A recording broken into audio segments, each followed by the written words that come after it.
चल रहा था, कौन लोग थे जो धरना दे रहे थे, क्यों दे रहे थे, और सर वो गेट जो बाधित किया गया था, बंद कराया गया था, क्या इन प्रदर्शनकारियों के द्वारा ही किया गया था? और बताया जा रहा है सर यहाँ पे जिला अधिकारी का भी ऑफिस है और जो पीछे कचहरी है उसमें कई जजों के कोर्ट ऑफिस है, तो क्या कुछ कार्रवाई की गई है? देखिए, 15 मई को थाना टीपी नगर से एक महिला चली गई थी, जिनके बारे में उनके परिजनों द्वारा 16 मई को गुमशुदगी दर्ज कराई गई थी। 17 मई को उनका शव थाना रोहटा के ग्राम से, जहां की वो रहने वाली थी, वहां से बरामद हुआ था। तत्काल शव की शिनाख्त की गई थी। सीसीटीवी के ट्रेल के आधार पर जिस भी व्यक्ति के साथ वो जाते हुए दिखाई पड़ी थी, उसको गिरफ्तार किया गया था। प्रकरण में यह संज्ञान में आया था कि इनकी पूर्व से जान पहचान थी एवं आपसी विवाद को लेकर इस लड़के ने उनकी हत्या कर दी थी।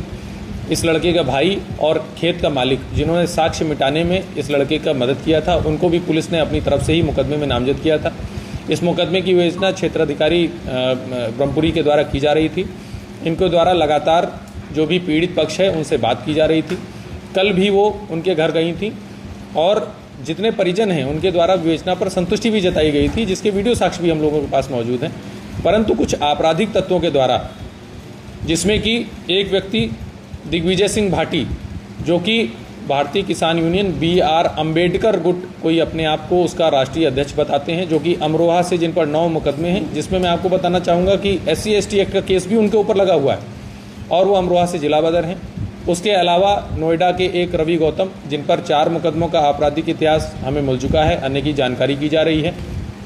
एक अन्य व्यक्ति जिस पर राष्ट्रीय सुरक्षा कानून के तहत भी कार्रवाई की जा चुकी है। ऐसे व्यक्तियों के द्वारा भोले भाले लड़कों को, जिसमें कई नाबालिग लड़के भी शामिल थे, जिनसे हमने जब बात की तो उन्हें प्रकरण का ABCD कुछ भी नहीं पता था कि क्यों हमें यहाँ पर बुलाया गया है, उनको भड़काकर पहले सभी लोग शांतिपूर्वक कमिश्नरी पार्क में बैठे हुए थे। सभी अधिकारियों द्वारा उनसे वार्ता की जा रही थी। उनसे ये भी कहा गया था कि जिसको भी ज्ञापन देना है या जो भी विवेचनात्मक बिंदु आप चाहते हैं वो हमें लिख के दे दीजिए। उस पर कुछ लोग राजी भी थे, लेकिन इन आपराधिक तत्वों के द्वारा उन्हें भड़काकर कलेक्ट्रेट के गेट के सामने रोड जाम की गई, जिससे आने जाने वाले लोगों का आवागमन बाधित हुआ। जितने अधिकारीगण हैं उनका आवागमन बाधित हुआ।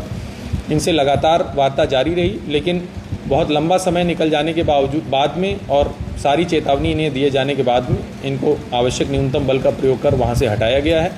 इस प्रकरण में जिन लोगों के द्वारा ये अराजकता फैलाई गई है और जिनका जिस प्रकार का आपराधिक इतिहास है, उनके विरुद्ध सम्यक धाराओं में थाना सिविल लाइन पर मुकदमा पंजीकृत किया जा रहा है। इस प्रकरण में अभी तक 5 लोग हम लोग की हिरासत में आ गए हैं। अन्य लोगों के लिए हमने टीम लगा दी है और इस प्रकार की अराजकता बिल्कुल भी बर्दाश्त नहीं की जाएगी। सर, आए दिन यहाँ पर इस तरह के धरने प्रदर्शन और गेट रोकना होता है, तो क्या कोई मैसेज देना चाहेंगे कि बिना मतलब में लोगों को भड़काया ना जाए? देखिए, मेरा सिर्फ इतना कहना है कि यदि किसी को कोई समस्या है, हम लोग